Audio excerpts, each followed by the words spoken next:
2019 की ठंडी रात दिल्ली के प्रधानमंत्री आवास के बाहर असामान्य सन्नाटा पसरा हुआ था। घड़ी आधी रात पार कर चुकी थी, तब बाहर एसपीजी कमांडो की मूवमेंट बढ़ चुकी थी।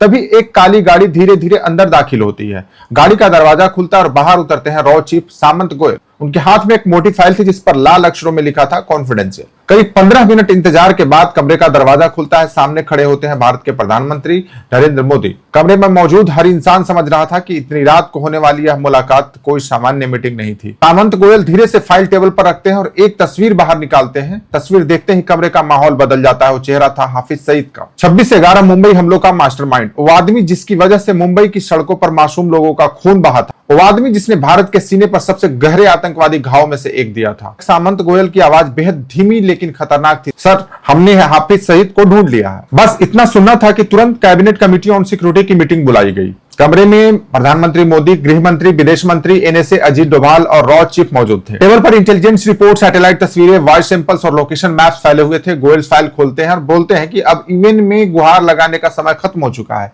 अमेरिका से पाकिस्तान पर दबाव बनाने का भी समय खत्म हो चुका है। अब भारत को खुद ऑपरेशन करना होगा। कमरे में सन्नाटा छा जाता है। प्रधानमंत्री मोदी कुछ सेकंड तक चुप रहते हैं, फिर पूछते हैं कि ऑपरेशन से आपका क्या मतलब।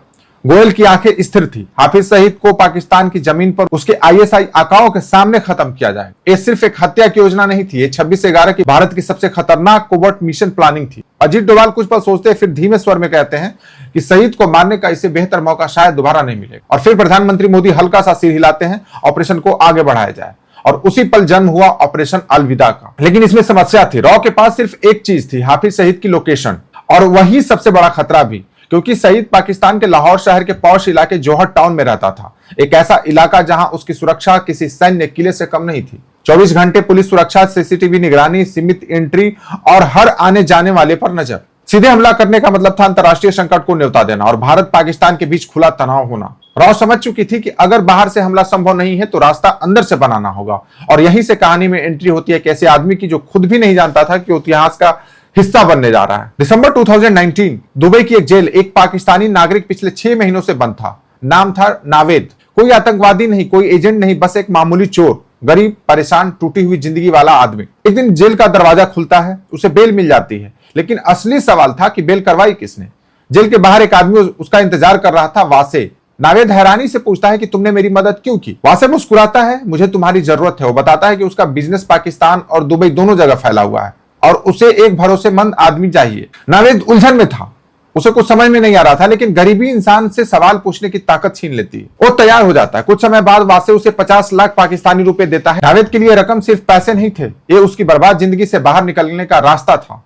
कुछ महीनों बाद नावेद पाकिस्तान लौट आता है और यहीं से रॉ का ऑपरेशन जमीन पर उतरना शुरू होता है। एक दिन वासे का फोन आता है, लाहौर के जौहर टाउन में उसे घर किराए पर लेना है। नावेद बिना सवाल किए हाउस नंबर 120 पर किराए पर ले लेता है, लेकिन उसे नहीं पता था कि वो घर हाफिज सईद के घर से बेहद करीब था। इतना करीब कि वहां से उसकी हर गतिविधि पर नजर रखी जा सकती थी। असलियत ये थी कि वासे कोई बिजनेसमैन नहीं था, असल वो रॉ का एजेंट था और महीनों से जिस लोकल बेस की तलाश रॉ कर रही थी वो अब मिल चुका था। इसके बाद धीरे धीरे रॉ एजेंट्स नावेद के घर आने जाने लगे, कभी कुछ दिनों के लिए, कभी कुछ हफ्तों के लिए। नावेद ने कभी सवाल नहीं पूछे, वो वही करता जो वासे कहता था। अगले 6 महीने तक हाफिज सईद की जिंदगी का हर सेकंड रिकॉर्ड किया गया। घर के बाहर कौन आता है, अंदर कौन जाता है, किस समय कौन सी हलचल होती है, किस वक्त गार्ड बदलते हैं, किस गेट से मूवमेंट ज्यादा है, सब कुछ मिनट दर मिनट रिकॉर्ड होता रहा। दिल्ली में बैठे रॉ चीफ हर अपडेट पर नजर रख रहे थे। ऑपरेशन अपने अंतिम चरण के करीब था, लेकिन कोवर्ट मिशन में एक ऐसी कमजोरी होती है जो पूरी योजना को खत्म कर सकती, और यहां वो कमजोरी था इंसानी भरोसा। नावेद हर हफ्ते अपने परिवार से मिलने जाया करता था। रॉ एजेंट्स ने इसे सामान्य आदत समझा, उन्होंने ज्यादा ध्यान नहीं दिया, लेकिन धीरे धीरे नावेद के मन में शक पैदा होने लगता है। फिर एक दिन वासे उसे दुबई बुलाता है। दोनों मिलते हैं। बातचीत के दौरान वासे अचानक पूछता है कि क्या तुम्हें नहीं लगता कि पाकिस्तान जिन आतंकवादियों को पनाह देता है वो गलत है। नावेद हंसकर जवाब देता है कि हमें क्या फर्क पड़ता है, वो तो हिंदुस्तानियों को मारते हैं। कुछ सेकंड की खामोशी, फिर वासे बोलता है कि मैं एक यहूदी के लिए काम करता हूं जिसने 26/11 में अपना पूरा परिवार खो दिया था और अब वो हाफिज सईद को मरवाना चाहता है। नावेद के पैरों तले जमीन खिसक जाती है। अब उसे समझ आने लगता है कि वो किस खेल का हिस्सा है। फिर वासे सीधा ऑफर देता है, मुझे सईद को मारने में तुम्हारी मदद चाहिए। पहले नावेद मना कर देता है, लेकिन फिर वासे आखिरी कार्ड खेलता है, अगर तुमने मदद की तो तुम्हें पूरे परिवार के साथ अमेरिका में बसाया जाएगा, करोड़ों रुपए भी मिलेंगे। अब नावेद के सामने जिंदगी का सबसे बड़ा फैसला था। डर, पैसा, भविष्य, परिवार सब एक साथ खड़े थे। काफी देर सोचने के बाद आखिरकार नावेद हाँ कह देता है। कुछ समय बाद उसके खाते में 15 करोड़ रुपए ट्रांसफर किए जाते हैं और उसी पल उसके पीछे लौटने का रास्ता खत्म हो जाता है। अब ऑपरेशन अलविदा अपने अंतिम मोड़ पर था। कई हफ्तों बाद की प्लानिंग के बाद फैसला लिया गया कि हाफिज सईद को कार बम से निशाना बनाया जाए। एक काली टोयोटा कोरोला खरीदी गई और उसके अंदर 300 किलो आरडीएक्स भरा गया। पूरा काम इतनी सफाई से हुआ कि किसी को शक तक नहीं हुआ। कार को एक अंडर कंस्ट्रक्शन बिल्डिंग में पार कर दिया गया। वहां ना चौकीदार था ना कैमरे। लेकिन अब सबसे बड़ा सवाल था कि कार चलाएगा कौन, क्योंकि यह मिशन वन वे मिशन था। ड्राइवर का जिंदा लौटना लगभग नामुमकिन था। कुछ समय बाद अफगानिस्तान से एक गरीब आदमी को चुपचाप पाकिस्तान लाया गया। उसके पैसों का लालच दिया गया, उसके परिवार को सुरक्षित भविष्य का भरोसा दिया गया और वो मान गया। अब नावेद के घर में चार लोग थे, 3 रॉ एजेंट और एक अफगानी युवक। लेकिन फिर कहानी में सबसे बड़ा ट्विस्ट आता है। 13 मई 2021 वासे दिल्ली में अपने परिवार के साथ ईद मनाने आया हुआ था, लेकिन अगले दिन अचानक उसकी तबीयत बिगड़ जाती है। उसे अस्पताल ले जाया जाता है, कोविड टेस्ट होता है, रिपोर्ट पॉजिटिव आती है। 2 दिनों तक जिंदगी और मौत की लड़ाई चलती है और फिर रॉ का सबसे अहम एजेंट दुनिया को हमेशा के लिए अलविदा कह देता है। रॉ हेडक्वार्टर में भूचाल आ जाता है, क्योंकि वासे सिर्फ एजेंट नहीं था, वही पूरा नेटवर्क संभाल रहा था। और उधर नावेद का शक अब यकीन में बदल चुका था। असल में वो शुरू से ही वासे पर नजर रख रहा था और जिस दिन उसे हाफिज सईद को मारने वाली बात पता चली, उस दिन उसने चुपचाप ये जानकारी पाकिस्तानी एजेंसियों तक पहुंचा दी। यानी ऑपरेशन लीक हो चुका था और जैसे ही ये इनपुट रॉ तक पहुंचता है, तुरंत आदेश दिया जाता है कि जौहर टाउन वाला घर खाली कर दिया जाए। कुछ घंटों में पूरा बेस साफ कर दिया जाता है। आईएसआई इलाकों की तलाशी लेती है, लेकिन उन्हें के हाथ कुछ सबूत नहीं मिलता है। अब सवाल था कि ऑपरेशन रोका जाए या जारी रखा जाए। एक और हाई लेवल मीटिंग होती है और आखिरकार फैसला लिया जाता है कि ऑपरेशन जारी रहेगा। जून 2021 लाहौर सुबह 11 बजे अफगानी युवक को उस बिल्डिंग तक लाया जाता है जहां विस्फोटकों से भरी कोरोला वो पहले से खड़ी थी। उसे आखिरी बार पूरा प्लान समझाया जाता है, कहां जाना है, कितनी दूरी है, क्या करना है, सब कुछ।